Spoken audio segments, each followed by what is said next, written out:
여러분, 또 오늘도 이렇게 비대면 예배를 드립니다. 온라인으로 예배를 드리고 또 최소의 예배 인원으로 저희가 섬기고 있습니다. 또 오늘부터 8일 동안은 2.5단계 또 강력한 사회적 거리 두기가 실시돼서 저녁 9시 이후에는 식당이 문을 닫아야 되고요. 또 밖에 나가서 여러 사람이 모일 수도 없도록 조치가 취해졌습니다. 이번 주가 어쩌면 이 코로나19의 가장 중대한 고비가 되지 않을까라는 생각을 하고요. 그래서 저는 지금은 우리가 힘을 합쳐서 코로나와 싸워야 될 때고 코로나를 물리쳐야 될 때지 코로나로 인해서 서로가 싸울 때가 아니라고 생각합니다. 요즘 정부와 의료계가 이 힘든 상황 가운데 싸우는 것을 보면 인간이 얼마나 어리석은가 하는 것을 이렇게 보는 것 같은 마음이 듭니다. 이 어려운 때에 의료 개혁을 하겠다는 정부나 또 이 힘든 상황 가운데 휴업을 하고 있는, 휴진을 하고 있는 이 상황을 보면 답답하기 그지없습니다. 저는 이 모든 싸움들이 그치고 지금은 정말 한 생명을 살리기 위한 이 코로나와의 싸움에 우리가 함께 하기를 주의 이름으로 간절히 부탁합니다. 특별히 교회가 함께 모여서 예배드린 것이 아쉽고 또 마음이 아프지만 지금 이 땅에서 우리가 싸우고 있는 질병이 우리가 하나님의 사랑으로 모든 사람에게 주님의 은혜를 또 사랑을 나누어야 될 가장 중요한 시점이라고 생각합니다. 아쉽지만 오히려 한편으로는 우리가 교회에서 드리는 예배가 어떤 의미가 있는지 또 우리가 그리스도인이라고 불리는 것이 무슨 의미가 있는지를 다시 한번 기억하는 시간이 되기를 또한 주님의 이름으로 축복합니다. 교회 건물에 모여서 예배드린 것만 예배가 아니라 하나님을 경배하고 찬양하고 기도하면 그 어느 곳이나 우리가 예배드릴 수 있다면 오히려 이 기회가 가정에서 내가 사는 그 자리에서 예배가 시작되는 시작점이 될 수 있고요. 또 지금까지는 깨닫지 못했던 또 다른 은혜가 우리 모든 삶의 자리에 예배드리는 한 분 한 분에게 임하게 될 줄 믿습니다. 여러분, 진짜 깨닫아야 될 것은요, 진짜 하나님 앞에 하나님이 기뻐하시는 예배를 드리지 못하는 이유가 묵도, 찬송, 성경봉독, 기도, 성가대, 찬양, 설교, 축도 이렇게 형식을 가지고 예배 드리지 못하기 때문이 아니라 하나님이 찾으시는 진정으로 하나님 앞에 진리와 영으로 예배드리는 예배자가 없기 때문에 하나님께 기쁨으로 예배드릴 수 없는 것이 오늘 우리의 모습인 것을 주님 앞에 회개하며 나가길 또한 원합니다. 내가 그 예배자가 되겠습니다. 오늘 가정에서 예배드리는 모든 한 분 한 분과 또 여기서 예배하는 우리 목회자와 섬기는 분들에게 오늘 내가 그 예배자가 되기를 원합니다.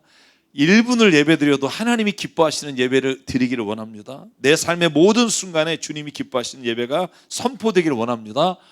여러분, 이런 고백이 있는 우리의 예배가 다시 주님 앞에 회복되는 시간 되기를 간절히 축복합니다. 사랑 여러분, 그동안 우리 교회가 이 땅에 있는 모든 교회가 왜 세상과 구별이 되지 않았을까? 전 요즘 그 생각 많이 합니다.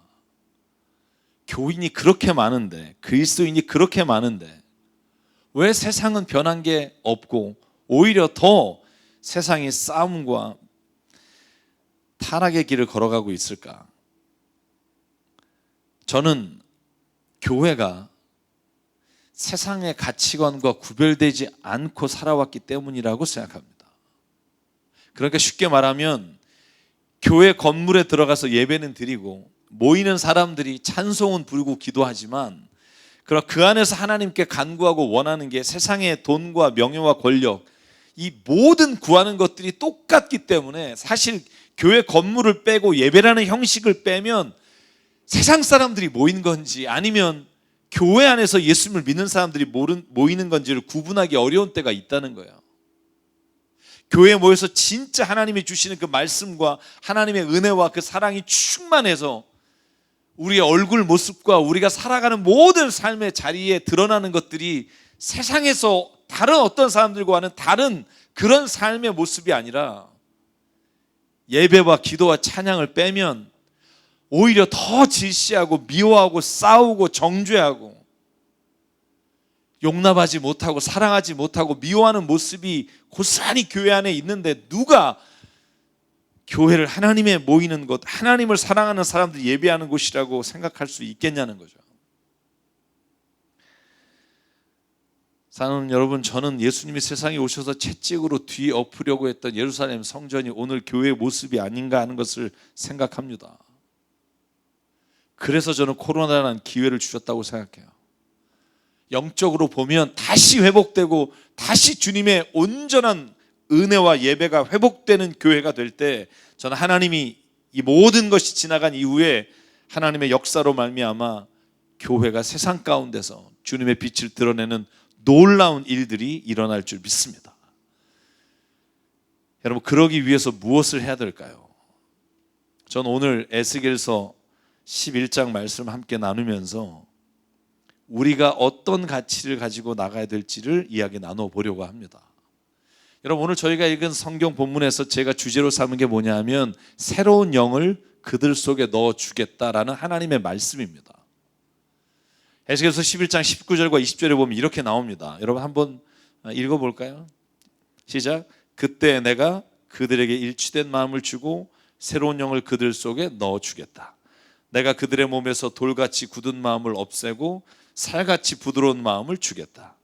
그래서 그들은 나의 율례대로 생활하고 나의 규례를 지키고 그대로 실천하여 내 백성이 되고 나는 그들의 하나님이 될 것이다. 여러분, 오늘 하나님이 이렇게 말합니다. 내가 너에게 새로운 영을 넣어주겠다.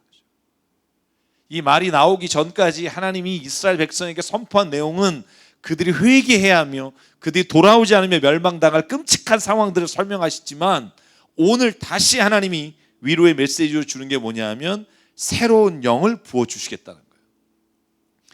여러분, 제가 여러분에게 질문해 볼게요. 새롭다는 말이 기독교적으로 무슨 말일까요? 여러분, 자꾸 우리가 성경에 나온 용어들을 세상의 용어들과 혼란스럽게 사용하기 때문에 교회의 가치가 변질되는 거라고 저는 생각해요. 쉽게 말하면 우리가 복 그러면 이 복이라는 단어가 쓸 말이 없어서 세상에 쓰는 복이라는 단어를 우리가 가져와 쓰지만 본질적으로 성경이 말하는 복과 세상이 말하는 복이 다른데 우리가 이것을 혼재하고 혼란스럽게 쓰기 때문에 교회가 잘못된 복을 구하고 있다는 거죠. 여러분, 저희가 새사람 교회잖아요. 그래서 새롭게 된다 할 때 가장 좋은 예가 새사람, 그죠? 저희 교회 승합차에 새사람이란 이름을 붙이고 다니잖아요. 우리가 새로 구입하고 나서는 안 붙입니다만 어떤 분이 저희 승합차를 보고 이렇게 물어보더라고요. 혹시 교도소에서 출소하신 분들 손 털고 다시 시작할 수 있는 기관이냐 이렇게 물어보는 경우가 딱 2번 있었어요. 느낌이 그런가 봐요. 이 세 사람 갱생하는데 뭐 이런 의미를 가지고 있다고 생각하는 것 같아요. 그런데 여러분, 성경에서 말하는 새 사람 혹은 성경에서 말하는 복이라는 개념은 세상의 의미와 달라요. 세상은 복 받아라 그러면 그 안에는 이런 의미를 가지고 있어요. 세상에서 부자 되고 성공하고 자녀들이 잘 되고 우리가 모든 힘든 것들이 없어지는 거, 이게 복이라고 말해요. 근데 성경이 말하는 복은요, 신께 예배드리고 정성을 다하고 헌금을 드리면 신이 우리에게 돈을 주고 성공하게 하고 자녀들 탄탄대로 걸어가게 한다는 의미가 아닙니다. 같은 용어를 쓰지만 성경이 말하는 복은요, 지금까지 우리가 걸어왔던 죄의 길, 멸망의 길, 정욕과 욕심이 가득한 길에서 돌아서서 예수 그리스도를 믿고 의의 길과 생명의 길과 사랑의 길로 돌아서는 거, 이게 복이라는 거예요. 그러니까 엄밀한 의미에서 복은 예수 그리스도를 믿는 게 복이에요. 그런 믿음 안에서 복을 누리고 있는 사람들에게 하나님이 때로는 생활의 형편에 넉넉함을 주시기도 하고 우리가 걸어가는 길에 길을 열어주시기도 하지만 그건 궁극적인 복이 아니라 예수를 믿는 사람에게는 때로는 환난과 고난과 어려움도 복으로 바꿀 수 있는 은혜가 있는 것, 능력이 있는 것, 그게 복이에요. 여호와를 의지하는 것, 하나님을 의지하는 게 복이에요. 여러분, 그래서 성경을 공부해야 되는 거예요. 성경의 지식을 많이 알아서 다른 사람 가르치려고 하는 게 아니라 도대체 성경이 말하고 있는 그 말의 가치와 의미가 뭔지를 깨닫지 않으면 교회를 아무리 오래 다닌다고 해도 여러분, 그 교회를 다니는 목적과 방향과 가치가 결코 하나님이 원하시고 예수가 말씀하신 것과는 전혀 다른 엉뚱한 길을 따라가게 될 수 있다는 거예요. 사랑 여러분, 성경이 말하는 의미로서의 복과 은혜와 구원과 성령과 종말과 하나님의 사랑을 체험하기를 주의 이름으로 축복합니다. 그럼 오늘 본문으로 돌아가 보죠. 새로운 영이 뭘까요? 여러분도 아시겠지만 에스겔서는요, 이스라엘 본토의 예루살렘 있는 곳에서 예언한 사람이 아닙니다. 에스겔은요, 저 포로로 끌려가서 바벨론 그발 강가에서 지금 하나님의 영을 체험한 사람이에요. 여러분, 역사적인 배경을 좀 말씀드리면 느부갓네살이라고 하는 바벨론 왕이 있어요. 이 바벨론 왕이 612년에 아시리아를 완전히 멸망시켜요. 니느웨까지 함락시켜요. 그리고는요, 그 왕이 애굽까지 점령해요. 갈그미스 전투라고 해서 605년에 완전히 멸망이 돼요. 그리고 나서 다시 이스라엘 와서 너희가 우리 편을 들어라 했는데, 여러분, 여호와킨 왕이 느부갓네살 편을 들지 않고 애굽의 편을 들어요. 그래서 여러분, BC 597년, 그러니까 586년 망하기 12년 전에 이스라엘 백성 가운데 여호와킨 왕과 제사장인 에스겔과 많은 사람들이 포로로 먼저 끌려가요. 그러니까 에스겔은 예루살렘이 멸망할 때 바벨론 그발 강가에서 바벨론에서 예루살렘의 멸망의 소식을 들었던 사람이에요. 쉽게 말하면 우리가 이사야, 예레미야 그 외의 예언자들은 북이스라엘이나 남유다에서 예언했던 사람들이지만 에스겔은요, 참 유일하게 바벨론 포로가 된 사람들에게 지금 예루살렘이 멸망하는 이유를 설명하고 있는 거예요. 오늘 저희가 읽은 그래서 25절 마지막에 말씀이 뭐죠? 그가 주님께서 보여주신 모든 일을 포로로 끌려온 사람들에게 이야기하였다라고 되어 있습니다. 여러분, 그 에스겔이 선포한 내용이 뭐냐 하면, 제가 오늘 시간상 다 보진 못하겠지만 1장 1절로 3절에 보면, 때는 제30년 넷째 달 5일, 그러니까 에스겔이 자기의 나이를 말하고 있어요. 30년 되던 해에 하나님이 포로로 끌려온 자기에게 그발 강가에서 권능으로 사로잡아 말씀을 하셨다는 거예요. 어떤 얘기를 했느냐? 2장 3장 4절, 2장 3절 4절. 그가 나에게 말씀하셨다. 사람아, 내가 너를 이스라엘 자손에게, 곧 나에게 반역만 해온 반역 민족에게 보낸다. 그들은 그들의 조상처럼 이날까지 나에게 죄만 지었다. 얼굴이 뻔뻔하고 마음이 굳을 대로 굳어진 바로 그 자손에게 내가 너를 보낸다. 너는 그들에게 주 하나님께서 이와 같이 말씀하신다고 말하여라. 여러분, 이스라엘 자손들에게 하나님 앞에서 범한 죄를 낱낱이 에스겔이 다 보여줍니다. 특별히 환상을 통해. 그런데 회개하지 않아요. 그래서 에스겔서 5장 8절로 10절에 보면 에스겔서 하나님의 말씀을 이렇게 전합니다.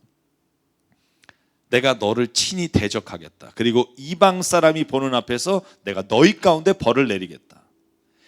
너희의 온갖 역겨운 이들 때문에 전에도 없고 앞으로도 다시는 없을 그런 일을 너희 가운데 일으키겠다. 그 상황이 얼마나 끔찍하냐고요? 10절. 너희 가운데 아버지가 자식을 잡아먹고 자식이 아버지를 잡아먹을 것이다. 나는 너희 가운데 벌을 내리고 너희에게 남은 사람들을 사방으로 흩어버리겠다.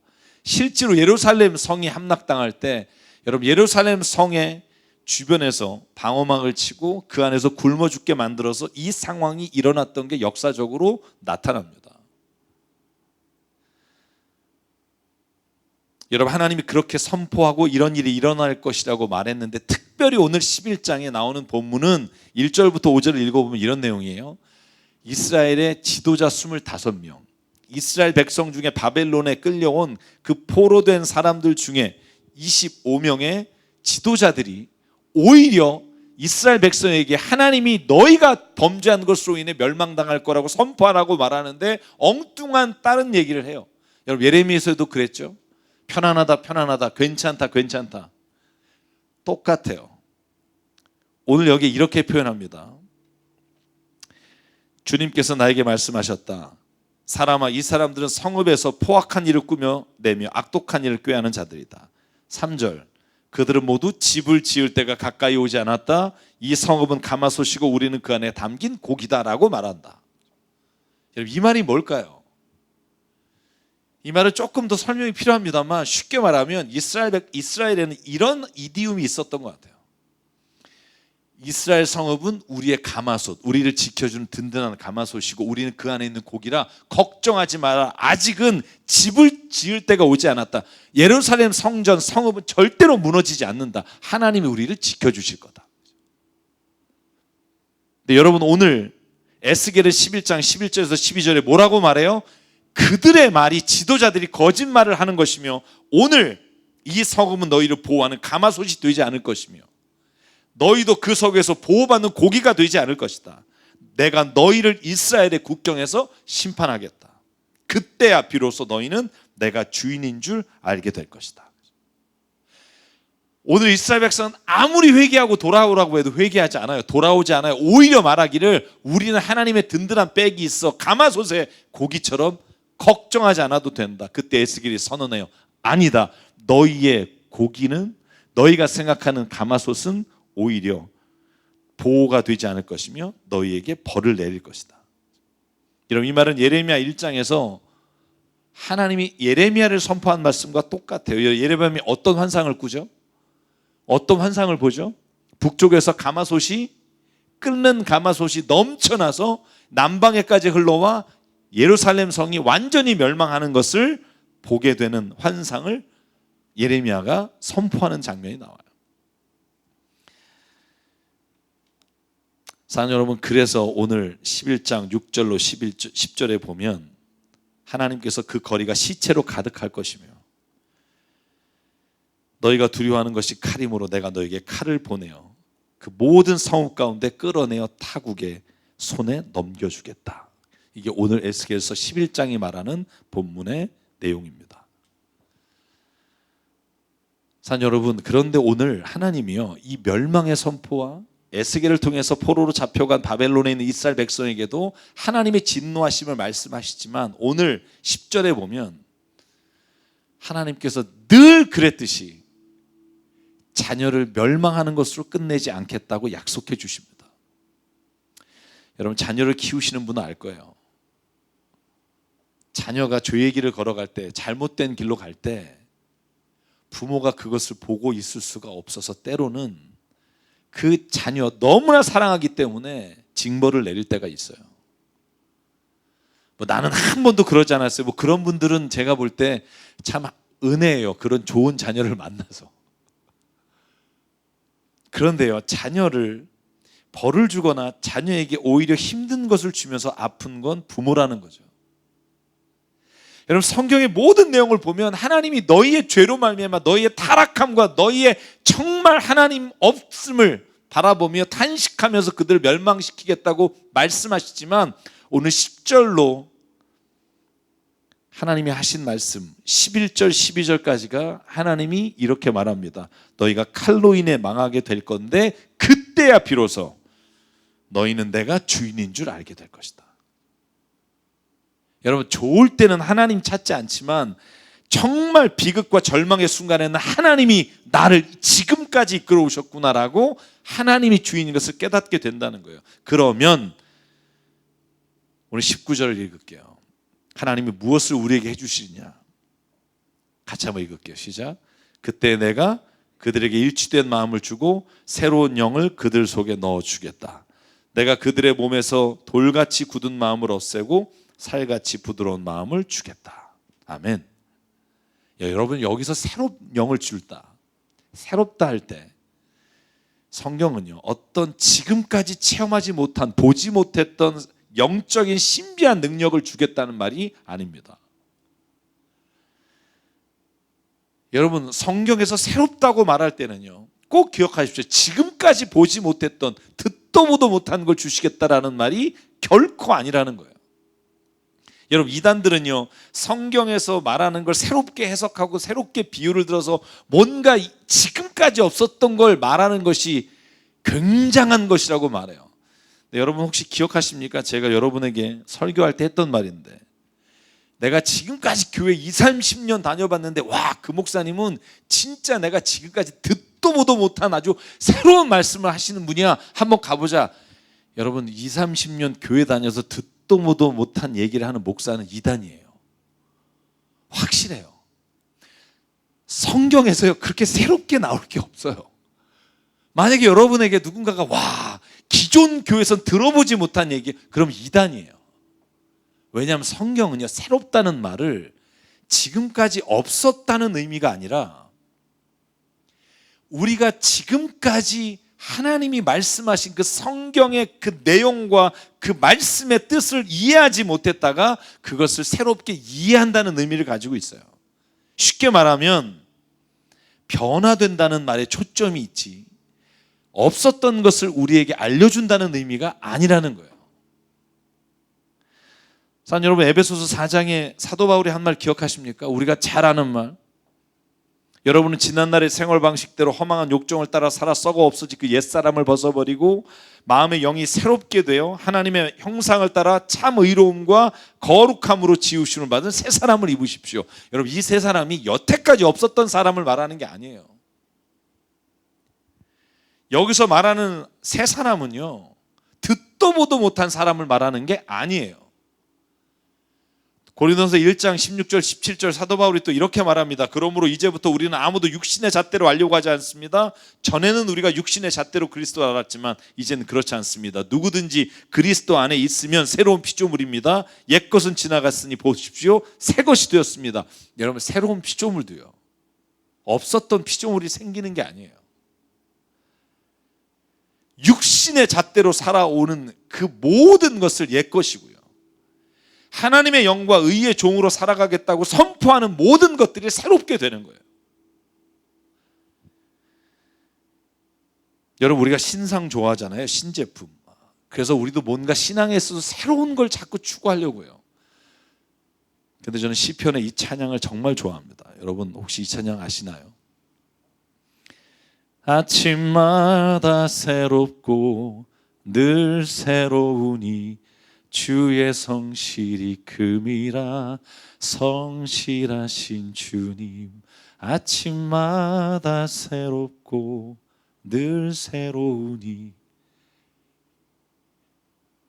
여러분, 매일매일 아침마다 그 하나님의 그 선하시고 하나님의 인자하신 그 말씀과 그 하나님의 뜻이 내 안에 새롭게 날마다 들리는 거, 여러분, 이게 성경이 말하는 새로움이에요. 내가 들어보지도 못한 걸 알게 되는 게 아니라 내가 알았음에도 불구하고 날마다 내 안에 그 말씀이 살아 역사하지 못했던 그 하나님의 은혜가 오늘도 새롭게 나에게 주어지는 거, 이게 새로운 거예요. 여러분, 어저께 우리가 하나님의 그 사랑을 체험하고 하나님의 사랑대로 살았어요.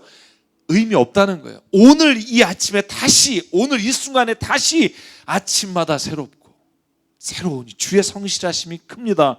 오늘 내가 새롭게 그 사랑을 헤아려 살겠습니다. 그 새로움의 은혜가 임하는 거, 여러분, 이게 성경이 말하는 새로움이에요.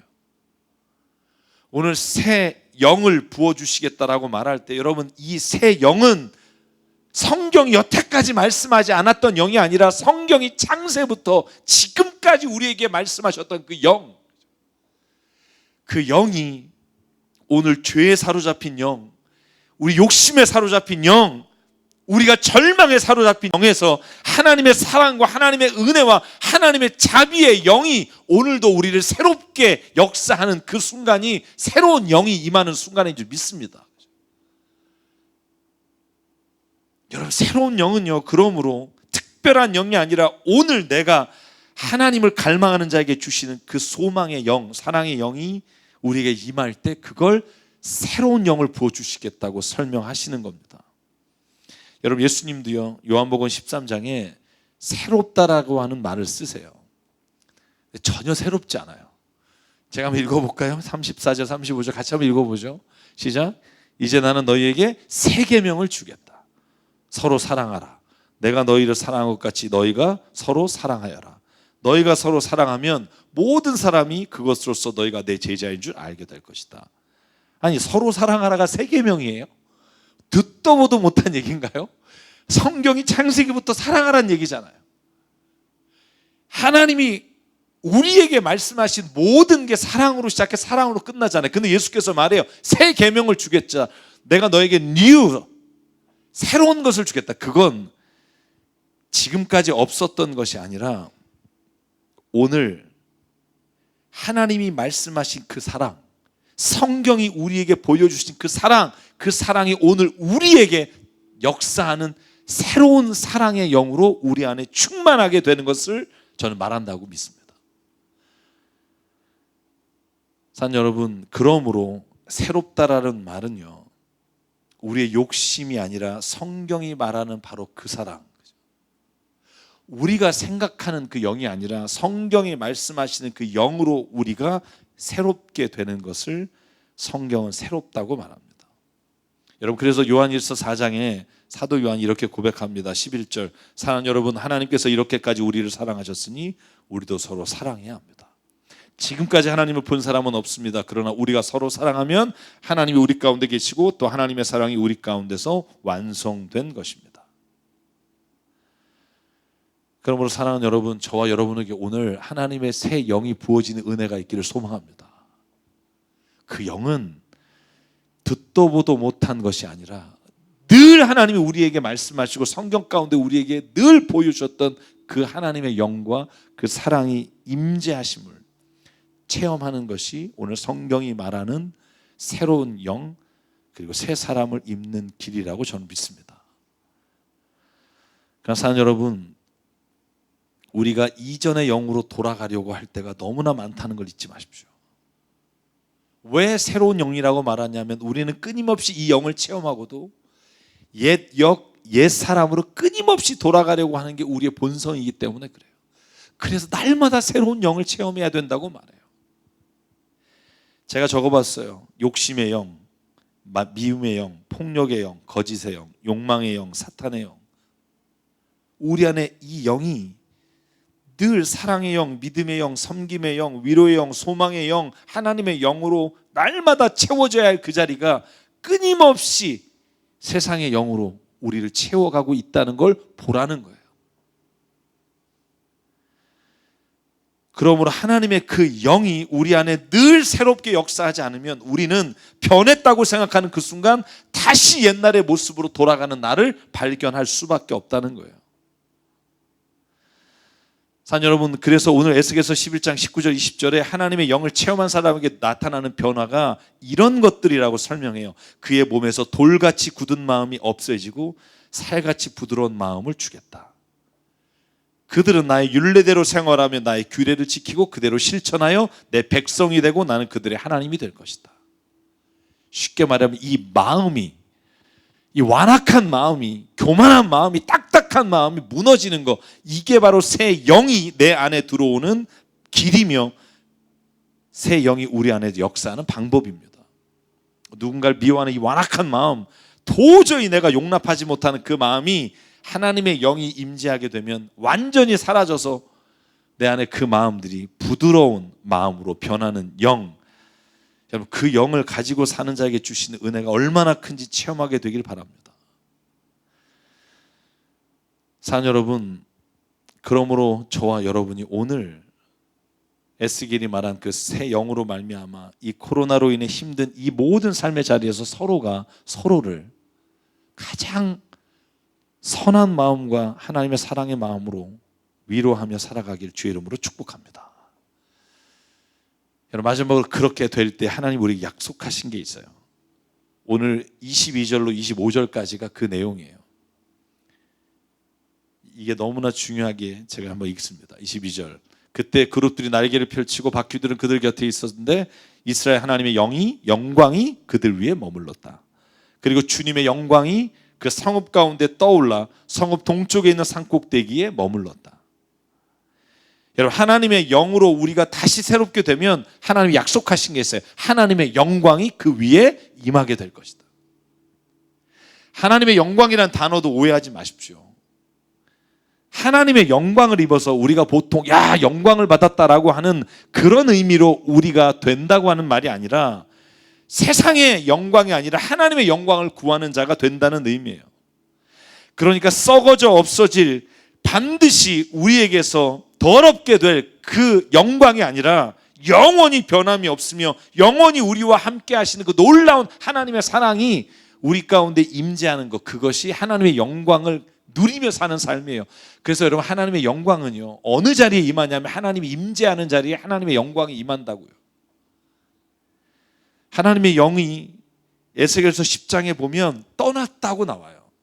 보실래요? 주님의 영광의 성전 문지방을 떠나 그룹들 위로 가서 머물렀다. 쉽게 말하면 이 땅의 죄악 가운데 살아가는 우리에게 하나님의 영이 떠나버렸다는 거예요. 언제 다시 임하느냐?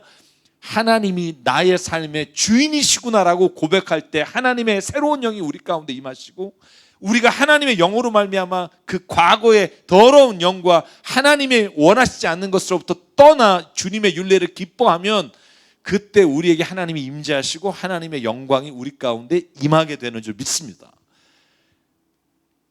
여러분, 하나님의 영이 예루살렘을 떠났을 때 그곳에는 싸움과 전쟁과 미움과 멸망이 찾아왔지만, 하나님의 영이 임재하여 하나님의 영광이 나타났을 때 거기에는 사랑과 은혜와 진리가 함께하는 공동체로 변했다는 거예요. 여러분, 그러므로 오늘 저와 여러분에게 세상의 영광이 아니라 하나님의 영광을 구하는 은혜가 있기를 간절히 축원합니다. 이걸 바꿔 말하면 세상의 영광을 받는 것이 아니라 하나님이 영광을 받는 그런 곳이 저는 교회이며 그리스도인이 돼야 된다는 거예요.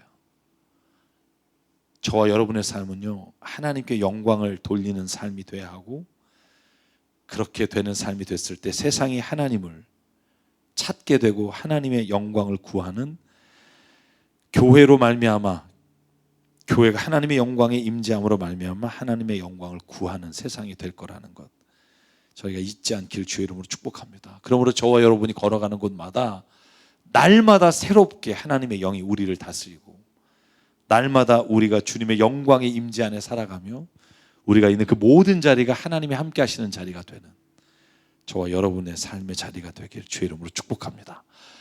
여러분, 그래서 오늘 이 찬양 부르고 싶습니다. 내 눈이 주의 영광을 봅니다. 모든 삶의 자리마다 하나님의 살아계심을 바라봅니다. 저는 오늘 이 가사를 통해 오늘 우리 가정에서 예배드리는 분들에게 말씀드리고 싶어요. 여러분이 있는 그 가정에 하나님의 영광이 임재하고 있음을 보기를 원합니다. 교회 안에 가야 거기에 하나님의 영광과 하나님의 임재가 있다고 생각하는 생각을 좀 벗어버리고요, 여러분이 있는 그 자리가 오늘 하나님의 임재하심이 있고 날마다 새롭게 하시는 주님의 은혜가 있고요, 하나님의 영광이 여러분의 가정에 임재하는 것을 눈으로 보게 되기를 원합니다. 우리가 가는 곳마다 하나님의 새롭게 하시는 놀라우신 은혜가 우리와 동행하기를 원합니다. 우리 찬양 함께 하면서 우리의 말씀을 다시 한번 기억합니다. 내 눈 주의 영광을 보네, 우리 가운데 계신 주님, 그 빛난 영광 온 하늘 덮고, 그 찬송 온 땅 가득해.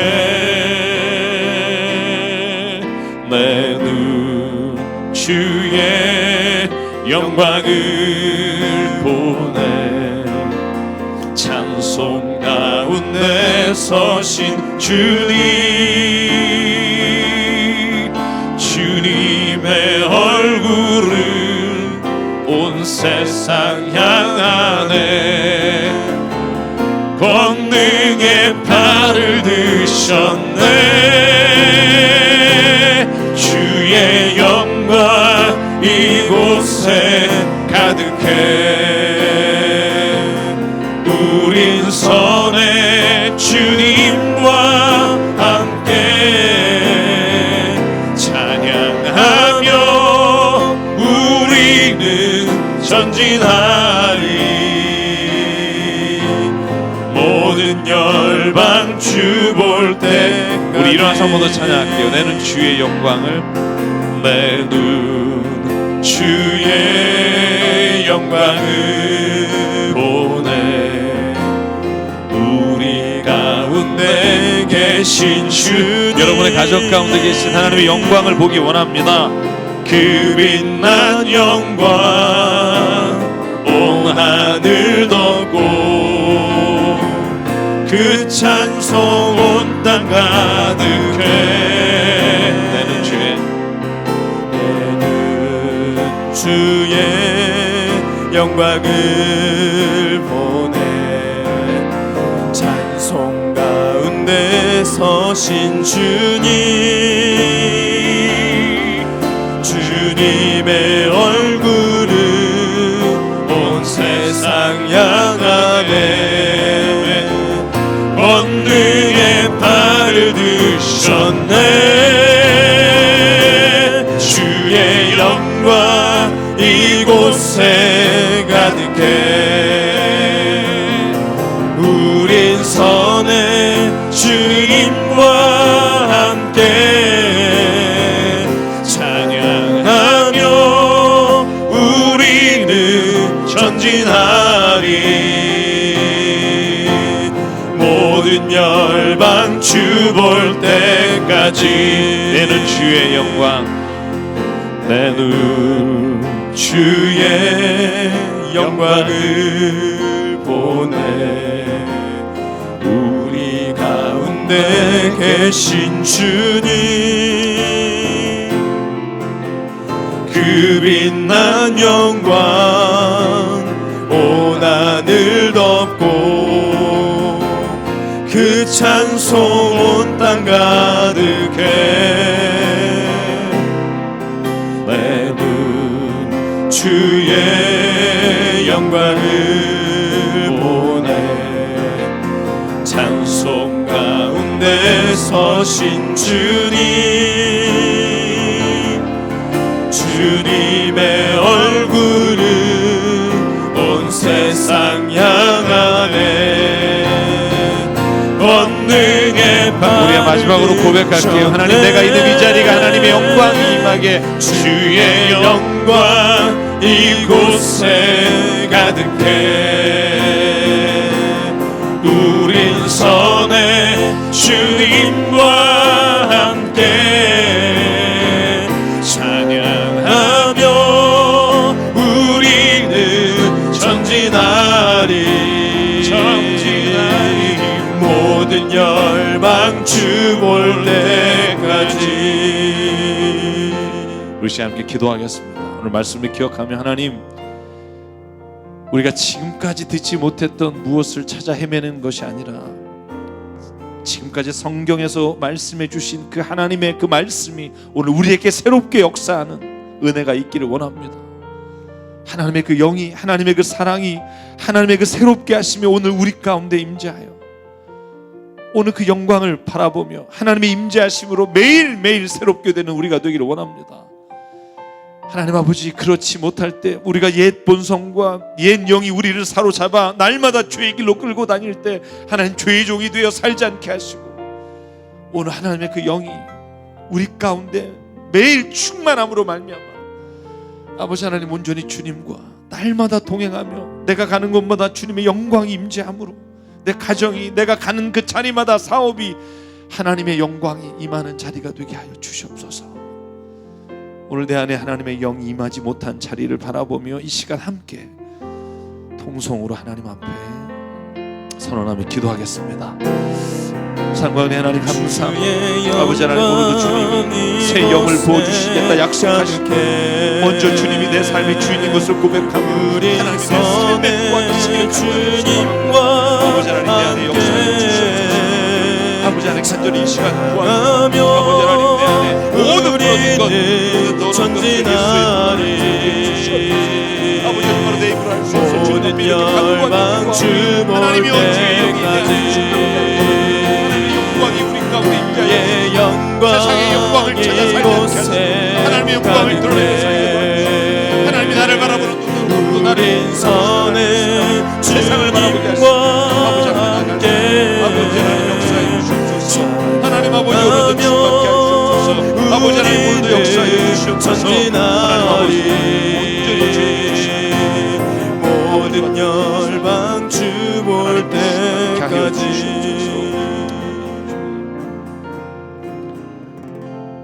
사랑의 하나님, 오늘도 주님이 이 모든 환난의 때에 하나님을 거역하는 세대에 주님을 믿음으로 말미암아 신앙으로 살아가는 우리 모든 하나님의 택한 백성을 인도해 주시니 감사합니다. 하나님, 그러나 우리가 주님의 주시는 말씀대로 하나님의 주시는 뜻대로 우리가 세상을 바라보지 못하고 살아가지 못했음을 이 시간 회개합니다. 하나님, 우리의 눈을 열어 내 안에 하나님의 영이 거하지 않음을 보게 하여 주시고, 내가 가는 곳마다, 내가 살아가는 순간마다 하나님께서 나와 함께 하시고, 내가 늘 그 말씀에 따라 살아가지 못함을 이 시간 회개하오니 용서하여 주시옵소서. 주님, 이 시간 그러므로 주님께 간구합니다. 새롭게 하여 주시옵소서. 주님의 말씀을 알면서도 행치 않으며, 알면서도 믿지 않으며, 알면서도 구하지 않은 이 모든 내 허망한 마음 가운데 임재하여 주시사, 오늘 하나님 나를 주의 영으로 새롭게 하여 주시고 주의 사랑으로 새롭게 하여 주시고 오늘도 변하여 새 사람 되게 하여 주시옵소서. 오늘 나에게 주신 생명과 시간과 달란트와 모든 물질이 주님의 것임을 알아 이 시간 주님께 드립니다. 하나님의 나라와 뜻을 위해 사용해 주시옵소서. 이제는 우리 주 예수 그리스도의 은혜와 하나님 아버지의 무한하신 사랑과 성령님의 감동, 감화, 충만, 교통, 위로하심이 오늘 이 시간 하나님의 영으로 새롭게 되고 하나님의 말씀과 사랑으로 온전히 살아가기를 다짐하는 여기는 한 사람 한 사람 머리 위에, 그 가정과 일터 위에, 주님 세우신 새사람 교회 위에 지금부터 영원토록 함께 하시기를 간절히 축원하옵나이다. 아멘.